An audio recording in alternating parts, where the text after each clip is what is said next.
whatsoever things are true, whatsoever things are honest, whatsoever things are just, whatsoever things are pure, whatsoever things are lovely, whatsoever things are of good report, if there be any virtue, and if there be any praise, think on these things.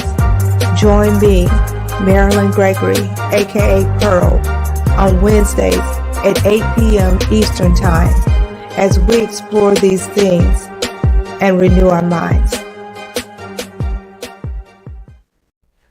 Philippians 4:8 says, "Finally, brethren, whatsoever things are true, whatsoever things are honest, whatsoever things are just, whatsoever things are pure, whatsoever things are lovely, whatsoever things are of good report, if there be any virtue, and if there be any praise, think on these things." Join me, Marilyn Gregory, aka Pearl, on Wednesdays at 8 p.m. Eastern Time as we explore these things and renew our minds.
Philippians 4 and 8 says, finally, brethren, whatsoever things are true, whatsoever things are honest, whatsoever things are just, whatsoever things are pure, whatsoever things are lovely, whatsoever things are of good report, if there be any virtue, and if there be any praise, think on these things. Join me, Marilyn Gregory, aka Pearl, on Wednesdays at 8 p.m. Eastern Time as we explore these things and renew our minds. Philippians 4 and 8 says, finally, brethren, whatsoever things are true, whatsoever things are honest, whatsoever things are just, whatsoever things are pure, whatsoever things are lovely, whatsoever things are of good report, if there be any virtue, and if there be any praise, think on these things. Join me, Marilyn Gregory, aka Pearl, on Wednesdays at 8 p.m. Eastern Time as we explore these things and renew our minds.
good evening, Facebook, and welcome to this week's Tot Think on These Things. It is I, your girl, your host, Marilyn Gregory, aka MG, aka Pearl.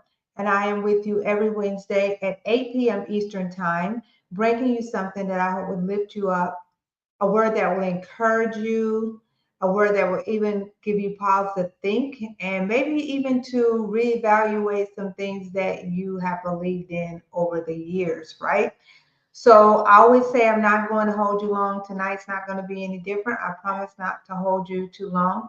So go ahead and grab some people. Tell them that Tot is on, MG is on. And if you don't get on quick, you're going to miss it. So whenever I get on here every week, I always try to bring something. I talk about things that I'm going through, things that I'm dealing with, how God has saw me through certain situations, how I've dealt with certain situations, how I've overcome certain situations. And right now my heart has been kind of heavy. I know you say, "Wow, you look like you're smiling." Yeah, everybody don't always look like what we're going through. Praise God for that, right? So it's been kind of heavy dealing with some things, personal things, work things, a lot of things, right? And God had to remind me that with Him all things are possible. No matter what it looks like, no matter what I'm dealing with, no matter what the circumstances are, with God all things are possible. He tells us that in Luke 1:37. He says, "For with God all things are possible." And when I begin to look back and read on this word, and I look at the Old Testament, the New Testament, all of the miracles, um, everything that he did for his people, those who he loved. And I think about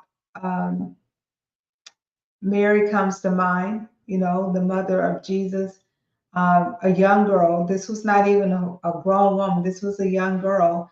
And to be told that you are going to give birth um, to the Son of God. And not only that, but you're virgin. And everything that you know and everything you understood is that in order to bear a child, you must have had sexual relations and hopefully with your husband, right? So for her to hear that, I can't even imagine the thoughts and things that were going through her mind. And the angel told her, we've got, don't fear. With God, all things are possible, no matter what it looks like. And like I said, I'm saying this for me, and I know there's somebody else out there that needs to hear this. So regardless of what it looks like, if you go to your fridge and it's empty, you look at your bank account, you look at your power bill, you look at your gas bill, you look at your mortgage or your rent, and then you look at your bank account, and the math is just not mathing right. Remember Luke 1:37, for with God all things are possible. And He doesn't always come through like we want Him to come through. Sometimes we want Him to come through in a certain way, and that's what we're looking for. And if we box Him in like that, and we're looking for that one specific thing, we might actually miss the blessing that He has for us. I I I have to go back a lot of times when I think about when I'm in a certain situation. I have to go back and I have to look at how He brought me through other situations that I thought were impossible. And I reflect on those things, and I was like, and I have to remind myself, and I have to thank Him that God, if you did it then, you can do it now. So I challenge you to do that as well. You can, and it's good to read the Bible. You definitely should be reading the Bible, because especially in the Old Testament, it shows us how he has come through for so many people in so many different situations. And sometimes the enemy wants to manipulate us into thinking that our situation is unique. Nobody can understand what we're going through, but that's the biggest lie ever told. None of us are going through anything unique. All of us are going through very similar situations, but we always have to remember Luke 1:37, for with God all things are possible. And that word all And it encompasses everything. All means all. There's nothing out there. No matter what anybody's telling you, what the enemy's telling you about your situation, just remember your situation is not, it's not unique. Somebody has gone through it. Now, everybody may not have gone through every situation, but there's somebody who's out there who's gone through the very same thing that you're going through. They held on, they trusted God, they listened, and they had their eyes were open, and they were looking for that answer, and they weren't looking just in a specific place. Don't get caught up in he's going to do it this way, or he's going to do it that way. He's going to do it the way he wants to do it, and he's going to do it big. And I think sometimes he allows these situations to come up in our life just so he can show us how big of a God that he is. Because sometimes I think we take for granted even the little things, like being able to get in our car, drive down the street, and, waking up in the morning, waking up in the bed, because somebody didn't wake up in their bed. Somebody didn't wake up at all. So I just, think back. I think back on Daniel in the lion's den. Impossible situation, right? Impossible situation. What did God do? He didn't prevent Daniel from being thrown into the lion's den. So you might get thrown into some situations, some of our own doing, some of somebody else's doing because we're connected to that person, some because just of the world that we live in and the enemy is master over this world, right? Whatever the reason we're in that situation, sometimes God allows that so we can see just how big of a God he is. So we can see that there are situations and things in our life that we are not equipped to handle alone. Most things we're not even equipped to handle alone. Everything we should give over to him. Everything we should lean to his understanding and not to our understanding. Everything, no matter how big it is, we always remember that God is bigger than anything. He created the earth. He's bigger than the earth. He's bigger than any problem that we can ever face.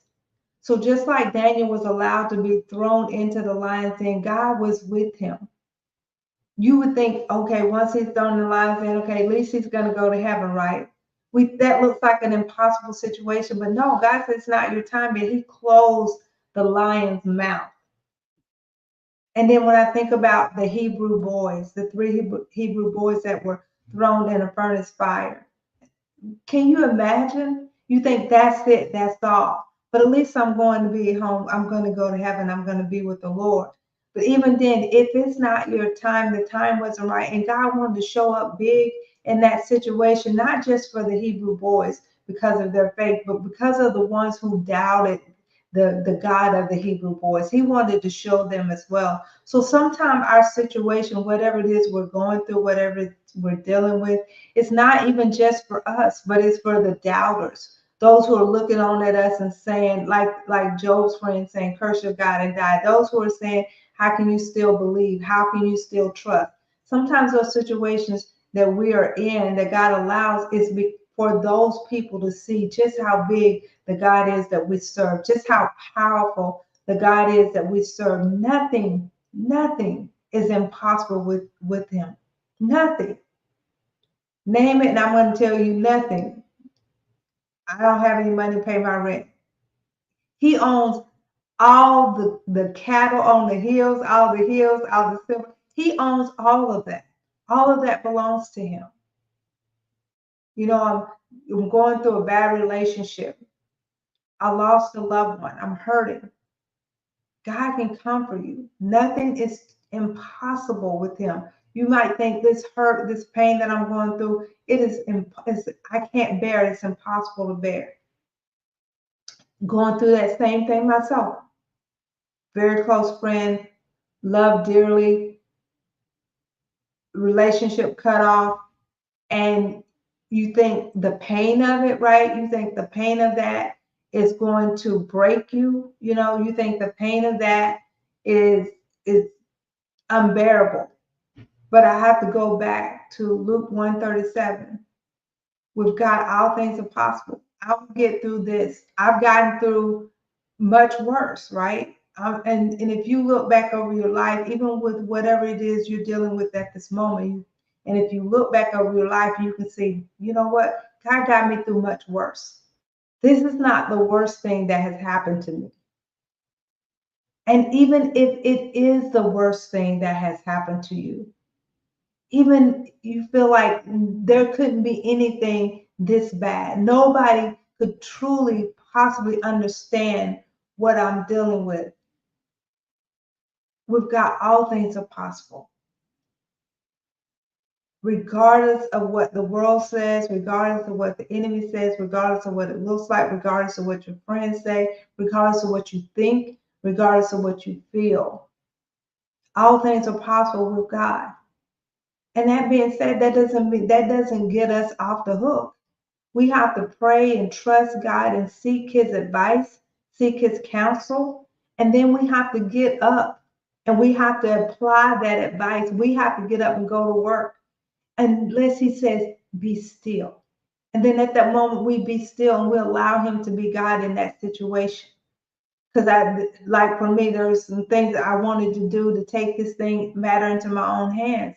But he's telling me to be still. Be still. Either it's going to be or it's not going to be. But either way, I'm going to be okay. Because all things are possible with God. So remember that whatever you're going through, whatever you're dealing with, don't let that thing break you. Don't let it overtake you. Don't let it appear to be larger than the God that you serve, because it's not. So that's all I have for you tonight. Thank you for being here. Y'all know I appreciate you. I love you. And there's not a thing in the world you can do to change that. We're like 40 something days out, maybe, if that many, from the election. So there's some dates in Georgia. I believe it's October the 7th. It's the last day to register. So if you have not registered, please go do so. If you think you're registered, please check your status. Make sure that you're still active. Make sure you have not been purged from the voters registration. That's happening.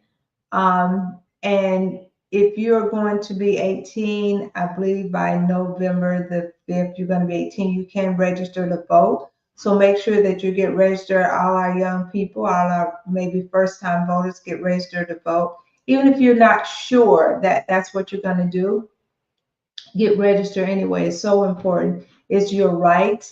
And then I would even go as far to say it's your civic duty as well.